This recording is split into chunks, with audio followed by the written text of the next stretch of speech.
জয় মা নিস্তারিণী। শুভ সন্ধ্যা। আজ 5ই ভাদ্র 1432, ইংরেজিতে 22শে আগস্ট 2025, শুক্রবার।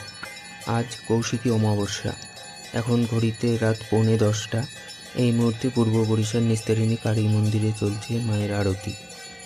সন্ধ্যা 7টা থেকে কৌশিকী অমাবস্যা উপলক্ষে নিস্তারিণী মায়ের পূজার্চনা শুরু হয়েছিল। এরপর ধাপে ধাপে মায়ের অঞ্জলি পর্ব সম্পন্ন হয়েছে। এখন পঞ্চপ্রদীপ আরতি চলছে। আরতির সুন্দর মুহূর্তগুলি উপভোগ করুন। নিস্তারিণী মায়ের কৃপায় সকলের মঙ্গল হোক।